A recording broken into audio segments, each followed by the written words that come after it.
Hi, book babes. Welcome back. We are so glad you are here. We are on chapter 2 of Think Like a Monk. I don't know about you, but this book is rocking me. It's definitely making me kind of like reflect on who I am, and I absolutely love it. This chapter is a little bit of a hot topic. Chapter 2 is all about negativity. And I love the way that he writes and how he takes the shame out of it and really helps guide you through it. So Hannah and I are going to sit down here and just share our takeaways and what we thought of this chapter. And we hope that you can relate to some of it as well. Definitely. And I love just the tackling of negativity, because if there was really a topic that I feel like everybody could value from this, especially this year, because unless you've been living under a rock, there is just so much negativity if you look into like the news or majority of social media, or maybe you have like that family member or friend that is just very much feeding into what's happening in a negative way. And like we kind of talked about, he's so tangible in what he's asking you to do within these chapters that I just loved how instant I could imply some of this stuff. And right away he talks about the cancers of the mind, which are comparing, complaining, and criticizing. And I had never heard that statement before, and it just kind of made me reflect on how true is that? Like, how true is it that when you sit there and you play the comparison game, or you're complaining 24/7, or just looking at everything and criticizing it, how that just instantly overflows into a negative mindset and instantly goes into your relationships and how you look at yourself. And I thought that was just such an interesting way to stay, like, cancers of the mind. Absolutely. Like, right it's there. So like, just again, like that gut check, but in a nice way. Like, hey, we just need to check and make sure that we're on the same page here so we can really grow. And it really, something that he said that spoke to me was putting my negative qualities in context helped me recognize the same ratio in myself, that I am more good than bad. So it's kind of relatable. Like, he takes the shame out of it. Yes, we're all negative at some point. Hello, we're humans. But that doesn't make you a bad person. We can really kind of focus in on where our negativity is and really change that. And that's what I loved about this chapter, is how he dove into that.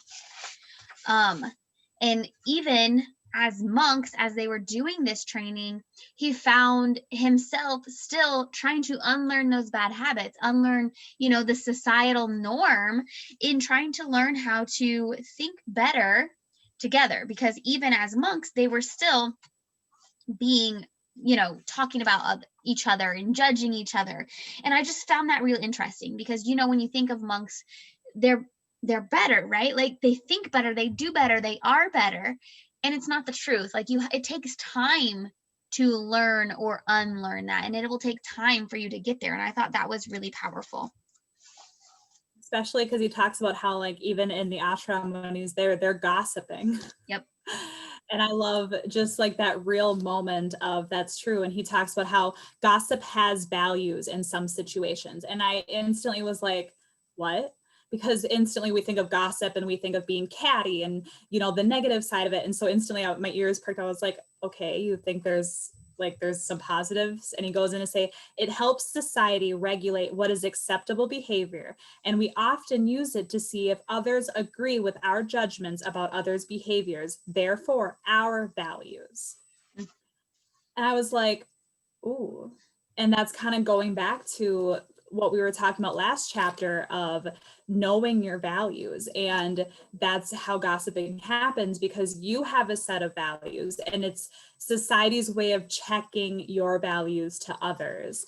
And then he instantly goes into, but there are kinder ways to negotiate these questions. And he talks about how negativity is everywhere, and how true is that? Like I was kind of talking about earlier, like, everywhere you look, if you want to find it, you're going to find it. Well, absolutely. And I think what was super interesting was where negativity comes from, because he really kind of hits on that, where he says, still negativity often comes from within, right? Like, of course, it's happening around us, but at the core of it, it happens inside. We have these three core emotional needs, which I like to think of as peace, love, and understanding. And then he goes on to say that negativity often springs from a threat to one of the three needs: a fear that bad things are going to happen, so loss of your peace; a fear of not being loved, so loss of love; or a fear of being disrespected, loss of understanding. And it's like, oh, it makes sense now. Yes, it makes sense now. Because negativity isn't actually who we want to be. It's our fear speaking. It's us being worried that we're going to be left behind. And if we can understand that, how powerful is that? How Just think of how tangible it is to bring into your life when you can realize, like, hey, that's just a fear and that's not actually truth. Because you got to think of it like what the story is, like, as cavemen, we were trained and taught to, our mind told us, like, hey, there's a saber-toothed tiger, run for your freaking life. We don't have the saber-toothed tigers anymore, but we have other things that scare us. And so immediately our minds take us to that place of run for your freaking life, even though it's not a running, it's not necessary to run, right? Like, just have the hard conversation, just face the thing that's in front of you, because it's not actually going to kill you. But the fear doesn't understand the difference, and it just stems from a loss of, or a fear of the loss of peace, love, or understanding. Whew. And I love with that the examples that he gives. He talks, and like, tell me if this isn't just so prevalent to right now, but he says, think of trolls who dive onto social media, dumping ill will on their targets. Perhaps their fear is that they aren't respected, and they turn to trolling to feel significant. Or perhaps their political beliefs are generating the fear that their world is unsafe. Or maybe they're just trying to build a following. Fear certainly doesn't motivate every troll in the world. And it's kind of just like taking that look into, well, why are they behaving this way? And I feel like there was just such a powerful way to that thinking of, where is this negativity coming from? Where does it stem from? And he talks about how, like, bad things do happen in our lives. We're all victims at some point, whether we're being racially profiled or being cut off in traffic. But if we adopt a victim mentality, we are more likely to take on a sense of entitlement and to behave selfishly. And first off, the examples that he gives, he is giving permission, no matter what you feel. If you feel you were wronged, you were wronged, and you are 100% validated in that feeling, but to not stay there. Because when you stay there, like he says, is when you start getting this other sense. And he talks about a study about how he had people write an essay, or this researcher had somebody write an essay of a time they felt wronged. And then they had the other group write about a time that they helped somebody and that they felt good about whatever task they did. And then in the end, they had the participants be asked to help someone or to volunteer. And they found that if they had written the negative essay about being there wrong, they were 26% less likely to help the researchers. It's crazy. And it's because once you, like I said, once you get into that headspace, you don't want to help others because you feel why, and how that is where that negativity stems from. And I just thought that, like I said, love that he has these big ideas that I feel like we've all heard, like, oh, well, negativity impacts your life. Okay. But he takes it into so many more steps of like where it came from, how it's impacting your life, how it's impacting others that you might not realizing it. And I love that first set of chapter right there. Absolutely. And I love the next little section he goes into. Negativity is contagious.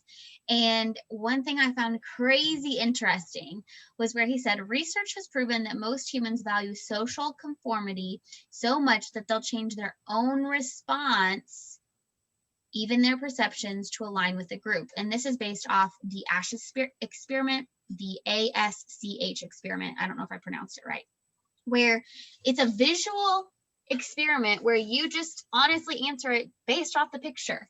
And everyone was told to give the wrong answer except for one person who was their test subject, who we were going to see, like, are they going to give the wrong answer because everyone else did, or are they going to actually give the right answer? And majority of them actually gave the wrong answer because that's what everyone else said. And it's called groupthink bias. And I think, like, I was just like, wait, what? People are going against what they know in order to conform to, like, they know, like, you can see that what the right answer is, but everyone else is saying the wrong answer. So people are willing to give up their truths and honesty, so give up different values just to be like everyone else. And that was eye-opening for me, like crazy eye-opening. Definitely. And I think that study was like 75% of the test subjects did the wrong answer, just because, like you said, they were so pressured and thinking that they must be wrong because they saw how these other people were answering, that they went against it. And then he also talks about how research confirms that people who report feeling better after venting are still more aggressive post-gripe than those who did not engage in venting. And how often do we hear that, oh, well, you know, you hear someone start venting about how bad of a day that you have. And then I feel like it's maybe a social norm, or maybe just some people, you feel implied to also share the negativity to, you know, kind of say that you're having a bad day too, maybe to make them feel better and not alone, maybe to make it a competition. It depends on the people. But I feel like that is such an easy thing to do. And he talks about how you're wired to conform, and your brain would rather deal with, you know, comfort and being around like-minded people than having to deal with conflict and debate. And that's great if you're surrounded by great people. But if you're not surrounded by great people, then that's going to hardwire into your brain also. The next little area that he dives into is the different types of negative people. And I thought this was huge. And I mean, we could sit here and he has a visual of it. So again, I talk about like the learning types. He, as Deidre's putting, he has a visual of the different types of negative people. And then he goes through and textbook style lays it out with the definition of it. And again, I just think that as a book, it is so powerful that he reaches into the different learning styles and makes it visual for you, or you can read it. Love it. Well, and I found it interesting, like, going through it, I'm like, oh, I've done that. Oh, I've done that. Oh, that's me.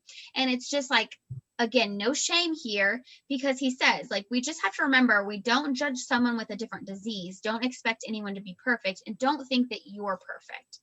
Negativity is out there and it's just part of the world, but it's like how we respond to it and how we treat it. Like, what's our action and our reaction, right? Like, what are we doing about it? And I think that right there is super powerful. Like, he shows you, here's different types of negativity, and now what are you going to do about it? Like, if you can recognize yourself in one of these, that's fine. It's part of it. You can't judge someone else, right? Because you are just as guilty. All we can do is change it. And I think that's super, super powerful. Definitely. And I love, like I said, that he breaks it down. So you have complainers, cancelers, casualties, critics, commanders, competitors, and controllers. And just to kind of give an idea of the different types of negative to people, because I think that it's such a blanket term, like, oh, this person's negative. But really, there's so many different ways to be negative, maybe without even thinking that you're being negative. Especially, I think that the competitor, like, I feel like it's natural to want to, the one-up game, I feel like is very prevalent in society. And I feel like that was personally kind of the most negativity that I deal with on a regular basis, is definitely that competitor, that one-up, that my life is harder. Yep. Is like that negativity I encounter most. Do you feel like one of these stuck out to you most for like what you encounter? Oh man, gosh. Honestly, I see a lot of complainers, like people who just want to complain about their situation and then not do anything to fix it, right? Like, so what he says, like the friend on the phone who complains endlessly without looking for solutions. Life is a problem that will be hard, if not impossible to solve. And I think maybe I just see this more because I am solution oriented. So I'm always like, okay, what can we do? Like, how can we change that? And so when I see those people who ask that question or complain about that issue and then don't do anything to change it, like it just stands out to me more because I'm like, the answer's in front of you, my friend. Just do it. And it's like, oh, but I'm learning that some people just don't actually want to change, or they don't actually want to not have something to complain about, right? Because if they fix something, then they're going to find something else to complain about. And so I think that's what I notice most. I love it. And I love you kind of touched on the quote, but everyone had different sicknesses. Everyone was still learning. And that just as we would not judge anyone else's health problems, we shouldn't judge someone else who sinned differently. Mm-hmm. And I can't put into words just how much I just kind of want to scream parts of this book into the world right now in real time. Because it's just hard to ignore the fact that maybe if we would take some of this away as a society, that it would unburden some of the problems that we're currently facing. Absolutely. And I think that's the hard part, is like you as an individual have to be willing to grow so that us as a society can grow together. And there's a lot of individuals who are not willing to grow. And that's really the hard part, right? Like you just want to shake them and say, but the tools are here, you can do it. Yeah, I feel you there. Exactly. And I think it's just really, it starts with you. And we've always talked about ripple effects and just trying to, there's the old saying of be the change you want to see. Mm-hmm. And so when we're looking at these types of negativity, he talks about how, you can have fun with the list, see who the certain things remind you of. But at the end of the day, which one are you?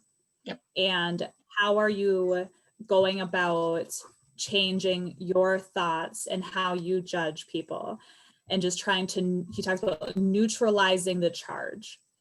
And I love that, because it's not even so much of like having to reverse it positively, but just to neutralize it, to kind of just take it back to like a ground zero, an even base, like just taking away a little bit of that negativity.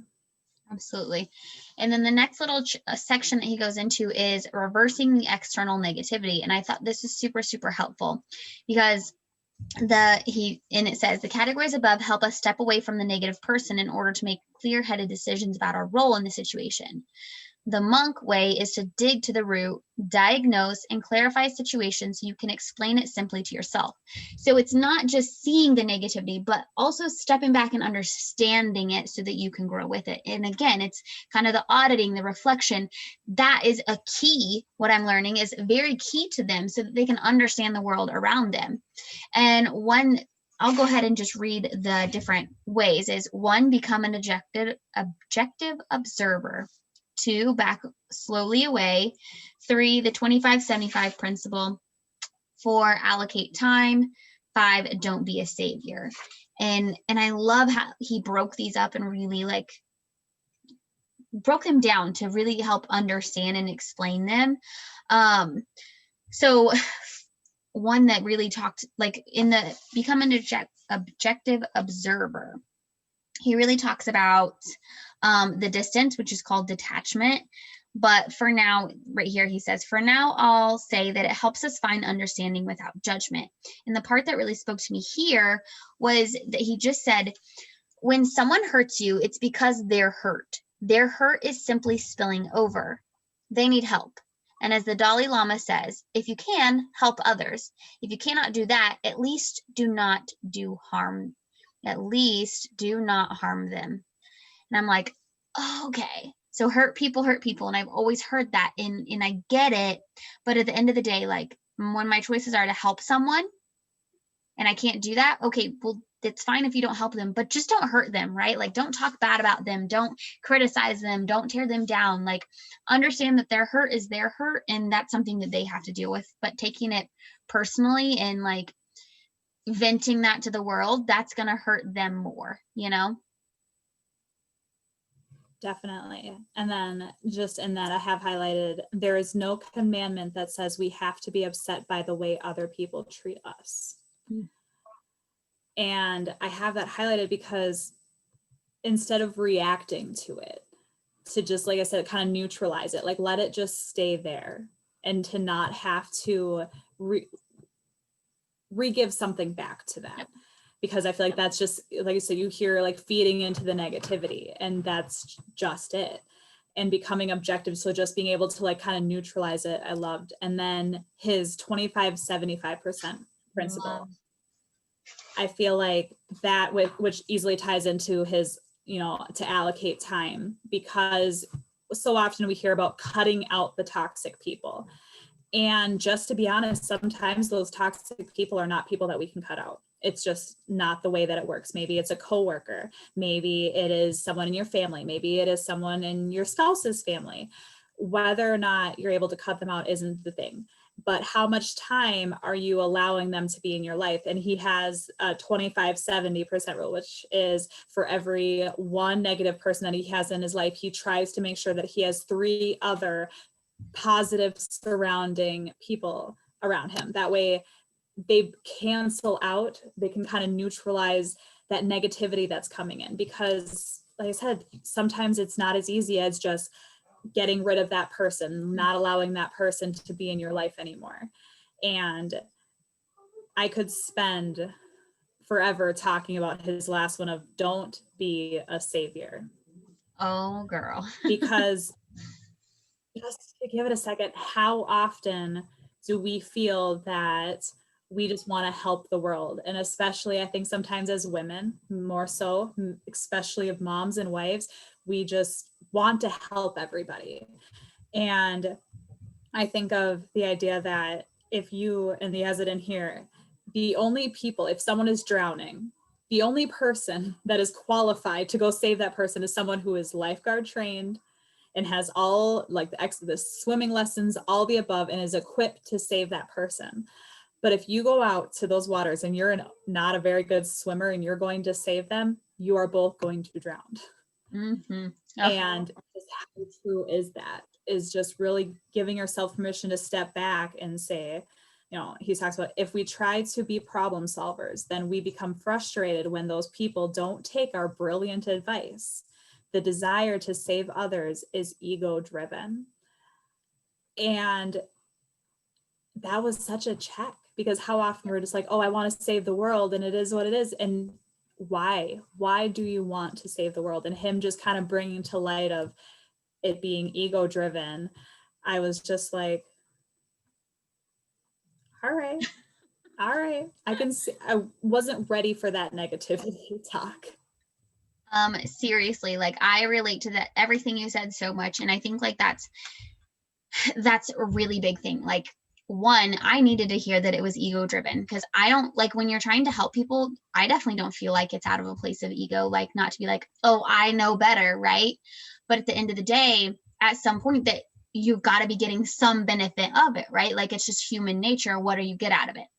You get the satisfaction to your ego. And it was really like that understanding so that I can step back and be like, oh, so I just need to be quiet sometimes. Like I just need to step back and let people figure out their own business, whether they're asking for help or not, right? Like it's not my job to save them. I can just point and let them save themselves. And that's super powerful for me, and something that I have to learn as a mom, as a wife, as a leader, as a teacher. Like it's important for me to really check myself and make sure I'm not coming at it from a place of ego. Well, especially like you don't want to drown too. And I love the idea, like that's not saying that you're leaving these people to drown, but maybe you're calling the lifeguard. You're pointing them in the direction. You're giving them that flotation device, but it's not going to be you, because you are not equipped to handle it. And just not having to fix every problem. especially because sometimes you're just not capable. And as much as it comes from a good place, I said, I love that so much. Absolutely. So then the next little section, he talks about reverse internal negativity. So really how we have to work from the outside in. Working from the outside in is the natural way of decluttering. Once we recognize and begin to neutralize the external negativities, we become better able to see our own negative tendencies and begin to reverse them. So again, I mean, like we learned in the last book, Happiness Project, it's an inside job. It's always an inside job, and it's always going to take reflection and growth in here so that we can show up in the world the way that we need to, or the way that we want to. And I think that's super, super important. Just to recognize that in ourselves, like that even though we feel like maybe we're in a good place, constantly checking where we're at and constantly asking, am I being competitive? Am I being, all these negative things, to make sure that I'm taking care of me so I can show up in the world as a better human. Definitely. And I love how when he's talking, he talks about how competition breeds envy, and how, and I'm not someone who like necessarily gets joy by any means of someone failing, but something about people failing gives me comfort, and to know that I'm not alone. Mm-hmm. And I feel like it's very, very close. And it's something that when I read this, and it was just like, that's something that I feel that I can work on. And it's hard to be like, oh, I'm, not screwing things up in this way. But when you read something, you're like, oh, I'm acting in this negative way. And I didn't maybe even realize that it was a negative internal talk, because you're not having, and like I said, it's internal negativity. So these aren't conversations that you're having, and you're not saying out loud, like, oh, I'm kind of glad that they didn't get that promotion because I'm not getting a promotion. I don't want to feel worse about my life. These are conversations you have in your head. And sometimes those go really unchecked because you're not being held accountable by saying them out loud. And so when I was reading that, I was like, okay, that's definitely kind of where my negative internal talk is. And he talks about how like you may never completely purge yourselves of envy, jealousy, greed, lust, anger, pride, illusion, but that doesn't mean we should ever stop trying.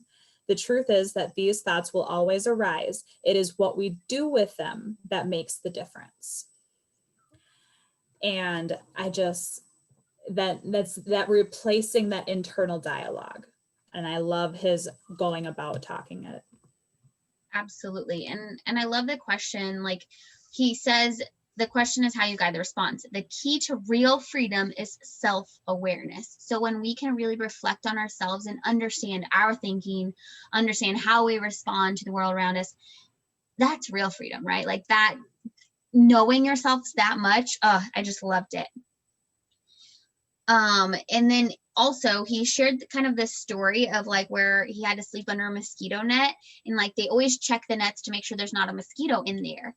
And he woke up one day with I woke up to discover that a single mosquito had been in my net and had at least 10 bites. One mosquito caused 10 bites. And I thought of something the Dalai Lama said. If you think you are too small to make a difference, try sleeping with a mosquito. But the petty negative thoughts and the words are like mosquitoes. Even the smallest one can rob us of our peace. And I think that that's super, super important, because we don't think about how one little negative thing that we do or say or we allow around us can really change, how we move forward in our day or how we respond. But just like we were talking about in that experiment before, like we're not willing to help other people if we're sitting here in negativity, right? And so we really have to check those mosquitoes. We got to check our netting and make sure we're protecting ourselves. One right here, the next really powerful thing that I found for the internal was the spot, stop, swap. And this is this is just a little tip that he had to share with us, like how you can really acknowledge that negativity within you. Do you want to go ahead and dive into it? Yes, because love, because I feel like if I were to compare this to a lot of other books, I feel like it would leave off on just this tangible, like on a lack of tangible idea of this is you have these negative thoughts. They're your internal thoughts and you need to change them. And especially when you think of internally thoughts, it's easily to stop yourself from saying something out loud. So it's easier to maybe not indulge in the gossip around your workstation. Maybe it's easy to stop yourself from saying that negative comment about the girl walking down the street, rocking that outfit to your best friend. But the things that you say inside also matter. How do you stop that? And I feel like I've never had that answer, because that's where a lot of like my negativity lies. I might not say it, but that doesn't mean that I don't think it. And so seeing that he had taken it again the step further into the stop, swap is beautiful. So stop a feeling or issue. So instantly becoming aware of the negativity, and then stop, which is to understand what it is. So understanding what you're doing and stopping the action, and then swapping it in a new way of processing. And I love how you can tell yourself that every single time. Like every time you start having an intrusive thought of negativity, you stop and be like, all right, I spotted it, I'm going to stop it, and now I'm going to swap it. And that's something that even in the course of this last week of reading this, there's been a few times that I've just heard my inner dialogue go, and it's like, I recognized it, which is the first step, because it's been going off for years and I've never paid attention. But now that I can see it, now I'm like, oh, hey, then you can stop it. And that is just something that a year down the road, 3 years down the road, I feel like I will always remember that phrase of how to deal with negativity. Absolutely. And I loved, he has these little boxes throughout the chapters where you get to try this. And this one specifically is to audit your negative comments. And it's where he wants you to keep a tally of negative remarks you make over the course of a week. See if you can make your daily number go down to get to the goal of 0. And maybe you'll get there, maybe you won't. That's not what you can't beat yourself up because you aren't perfect. The goal is to just keep that number going down. And I was like, oh, that is an awesome, powerful tool, in a way to really, again, recognize your own thought process, to really do something with it, to change it, right? It's something that you can start today, right now, in this moment, to move forward and grow. Yes. And then he goes in, and I have almost the entire page of 35 highlighted, just to be honest, because he talks about how he has a couple of quotes saying that spoken at the right time, it is spoken in truth, it is spoken affectionately, and it is spoken beneficially. It is spoken with a mind of goodwill. And that's something to check yourself before you think it or say it. And then this next one is in bold, and I just love this one. Remember, saying whatever we want, whenever we want, however we want, is not freedom. Real freedom is not feeling the need to say these things. And then criticizing someone else's work ethic doesn't make you work harder. Comparing your marriage to someone else's doesn't make your marriage better unless you do so thoughtfully and productively. Judgment creates an illusion that if you see well enough to judge, then you must be better. That if someone else is failing, then you must be moving forward. As I have that entire spot checked and highlighted, because it was just the gut check that I needed to remind myself that that's the negativity that needs to be cut out. And I think that a lot of people need to have that kind of talk with themselves. Absolutely. And I think especially when it comes to criticizing and comparing, like you hear that phrase, like the grass is greener on the other side, right? And in here, the part that I had highlighted was, because in the third step, swapping, you'll want to look for the seeds of the same on your turf and cultivate them. So we can always look, oh, the grass is greener on the other side. Look what she has. Look what she has. Oh my gosh, I'm so jealous. I'm so envious. I'm, oh, I'm so greedy. I want to get that. But if we could just stop ourselves and acknowledge it and just say, hey, she has this thing that would be really freaking awesome to have in my life. Where can I find that on my side, like in my grass, and really cultivate that and grow it? Because a lot of our attitudes in this negativity, again, stems from that fear of, those three fears, the fear of peace. What was it? Peace, loss, and something else. Peace, love, and understanding. So when we fear that, that's where we kind of get that feeling of like the grass is greener on the other side and we want to, jump ship, run away, whatever that is. When instead, if we could just be like, okay, there's that thing. I want it. I love it. I need it. How can I make that happen in my life? Then you're going to take off the pressure. You're going to take away the judgment, the criticism, the comparison. And instead, you're going to be focusing on you. And you're going to be really growing that in your life. And I think that that's huge. That's huge. Definitely. I love that section. And then going into his next section, he kind of talks about how, we talked about strategies to manage and minimize the daily negativity, but nuisances like complaining, comparing, and gossip can feel manageable next to bigger negative emotions like pain and anger. And it really goes into talking about how, anger is kind of where a lot of this stems from. And the key to solving anger is forgiveness. And how else have you ever thought about curing anger? And I've never thought about like forgiveness as being kind of what leads you into that place of peace. I love that.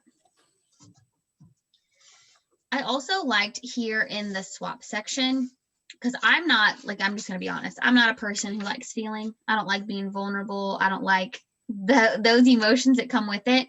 And he talks about like, while thoughtlessly venting complaints makes your day worse, it's been shown that writing a journal about upsetting events, giving attention to your thoughts and emotions, can foster the growth and healing. And I think, because it's not rainbows and sunshine every day. You're going to have hard days. You're going to have bad days. And I think that's sometimes where I struggle is like, okay, if I want to be positive and uplifting and all of these, I still have to acknowledge when I'm going through a hard time. I still have to be able to say like, oh, this sucks, because sometimes it does suck. But how do you deal with that? And how do you do that so that you're not breeding more negativity? And so this little section kind of gave me the permission.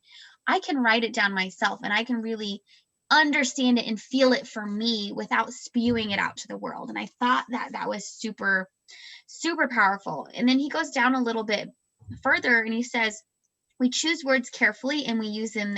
So speaking of monks are considered quiet because they are trained to choose their words so carefully that it takes some time. We choose words carefully and use them with purpose. And it really was a gut check. Are you using your words purposely? Are you being slow? Are you taking your time to think about what you're saying? So much is lost in bad communication.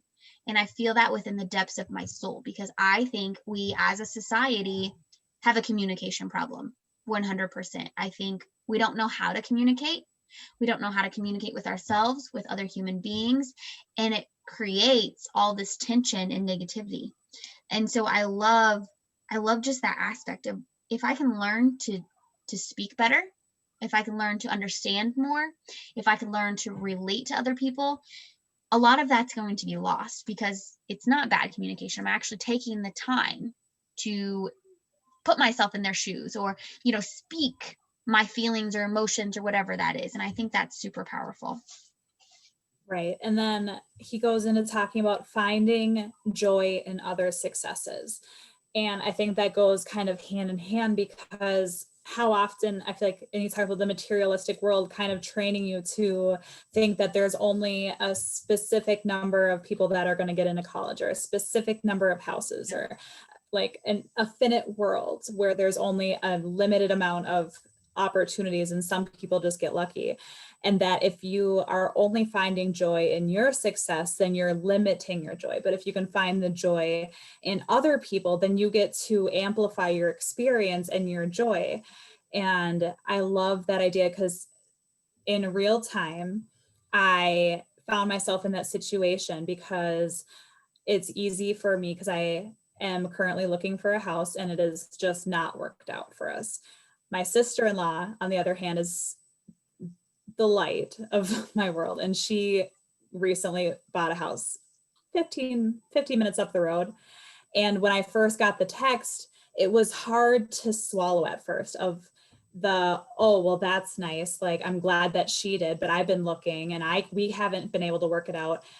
And I had stopped and I was like, that has nothing to do with her. And I was like, I am genuinely so proud of her and her getting her master's, and now she has, you know, my beautiful nephew and this house, and I'm just genuinely able to now be in a place where I'm like, I'm proud of her and I'm ecstatic, you know, to get her boxes and help her move, and I can be simultaneously doing my thing over here and having and creating my joy while experiencing it with someone else. So when I was reading this, I was like, real life moment right here for that.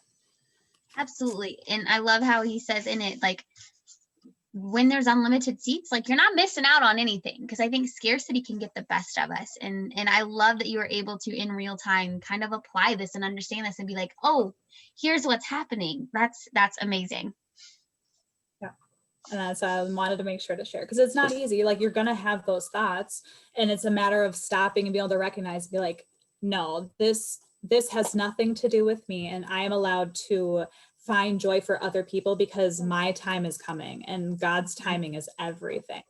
And so that's just reminding it shouldn't, and he talks about how that shouldn't make you feel like it's not going to happen for you. It should give you joy and reassurance that it's happening for people. Absolutely. Gosh, I just love when you said that. Goosebumps. I love that. Okay. So then the next little section is about amending anger. I don't really have a ton highlighted here. Do you have anything specifically that popped out? The only thing, because I don't really have a whole lot on the forgiveness, more so in the after parts of this, but he talks about transformational forgiveness and how you forgive somebody. And he says you have 4 different stages. So you have anger, which is saying, like, I don't forgive you no matter what. Like, I am not about this. Transactional, which is if they apologize, then I will, but only then. Goodness, which is I forgive you and expect nothing back. And then you have your last, which is unconditional, which is I forgive you no matter what you did, which I feel like I've never thought about. I think I just thought forgiveness was just kind of a one all be all. Yeah. Where I forgive you and it's just kind of it. But I love how he stages your level of forgiveness and how its forgiveness is what has been shown to bring peace of our minds. Forgiveness actually conserves energy. And I feel like, how often do we hear that, you know, you just forgive and forget, and, you know, forgive those who have wronged you, because it only robs you. It's easier said than done too, right? Like, Yes. but when you think about it, and I think that's one thing for me, because I've had tons of heartbreak, and part of myself, I'm like, I don't want to forget that, because I don't want, I don't want that to happen again. But what kind of life is that going to live if I let myself be stopped by the way other people treated me or the way that situations played out? And so just being able to forgive that and just expect nothing in return, like no closure, no nothing, like just is what it is, and that's okay. And I forgive you, like kind of giving myself that closure so I don't have to think about it and worry about it. And every time I see that name or hear those words or hear that story, like it comes back to me, because like when you are taken back to those places of hurt, it's like, yuck, right? But if we can actually forgive with expecting nothing back, then we're going to feel that peace, and we're not going to come back to that place of anxiety and worry every single time. And I have this little piece highlighted where it says, you can't fix yourself by breaking someone else.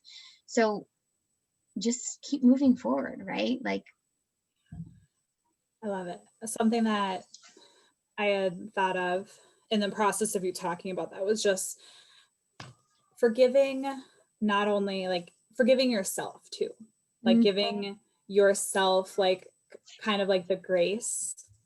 And sometimes like when we feel shame or guilt for what we've done in the past, it's because those actions no longer reflect our values. Yes. And I think sometimes when we think of forgiveness, we think of like people who wronged us, right? And I think sometimes it's deeper than that. And sometimes like almost like we've wronged ourselves. And we don't think about that. And I love how he kind of laid it out of the reason that like we look back at those things and I think of like the cringe and just kind of being like, ooh, I did that. Ooh, that was Yes. that was a bad mood. And I think it's good to recognize those things like, oh, because you can grow from them and learn from them, but also forgiving yourself. And he has a try this activity where list the reason, like forgive myself for, and list the reasons that you feel angry or disappointed in yourself. Then read it out loud or record it, play it for yourself, and bring out the objective observer, find your understanding, and let go of that pain. And I definitely challenge anyone to do this because I feel like it's kind of that, like, write it down, let it out, and release it, because you just can't hold that in. You know what I mean? Yeah, it's like drinking poison, right? Like it's just in you. So then the next little section that I want to jump to is the elevate section, because really he talks about moving forward. And the part that I have highlighted is if you want the negativity between yourself and another person to dissipate, you have to hope that you both heal. You don't have to tell them directly, but send the energy of well-wishing out into the air. And this is just kind of another way to really help you forgive and move forward in that situation by just, I'm just going to keep praying for you. And I'm just going to keep, sending out all those good vibes and everything so that they can grow. And then also he talks about we begin to let go through recognition and forgiveness. We spot, stop, and swap. We observe, reflect, and develop. The less time you fixate on everyone else, the more time you have to focus on you. Whew. I'm like, okay, I feel that. I hear you. Well, I think sometimes it's easier to see the faults and see what other people should do than look internally and see what we're doing and what it is that maybe we should do. And I think that it's just kind of that idea of like your peace of mind and like robbing you of your peace. At the end of the day, you holding on to that and keeping this negativity isn't doing anything for anyone else. It's just hurting you. And the more time that you spend, like I said, looking into yourself, diving into yourself, trying to be the light, it kind of pushes out that time for any negativity or less fixated on others because you are self-focused. Like it's almost like having like your blinders on. If you're focused on you and positivity, like you want to know what you're going to see, your stuff and your positivity, which makes a lot of that other work out. And it instantly, by putting those blinders on, I feel like neutralizes that charge of negativity, because if you're not looking to play into it, then that cuts out a lot of it right there. Yep. Absolutely. Oh, I loved it. I love this chapter so much. And I loved how tangible it was. Like, it's not just, oh yeah, don't be negative. Like, he really walks you through that and holds your hand through the process as you discover the negativity around you, within you, and then gives you that permission to just let go of it all. And I think that right there is like the super powerful formula to really transform, to really move forward where you're at and grow. Definitely. And I think that that's, especially in these type of mindset books, I feel like it's really easy to give these big kind of abstract ideas and try to just guide people. Whereas I feel like between his visuals and the try this, it's definitely something that you can, every chapter, if you did all these activities, it's forcing you to kind of like take that deeper look inside and ask yourself those deeper questions in the way that he has it laid out, with kind of focusing on like your values first, negativity. It's kind of like you're kind of seeing in the chapters, like wiping away that dust, like we're wiping away the negativity. We're wiping away those values from those other people.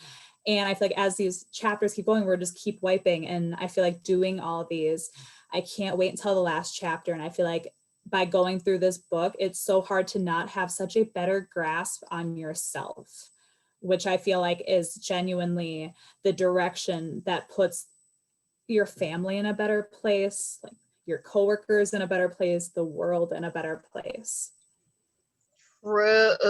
This chapter has been awesome, and I'm so glad that we got to sit here and really dive into it. I had so many takeaways, and I know that, like I said before, this book is going to be one that I'm going to read through it, but then I'm going to come back and really dive into each chapter and each topic specifically to learn that inside work for me, because personal growth is great. Like, these books are amazing, but if you're not doing anything with it, that's where, that's kind of that's not what we want. We want you to read it and then apply it, read it and really try it. And I love how he has that. So I'm thankful that we're here chit-chatting. I loved your takeaways from this chapter, and I'm excited to keep moving forward. Can't wait to check you guys in the next chapter. Check you soon.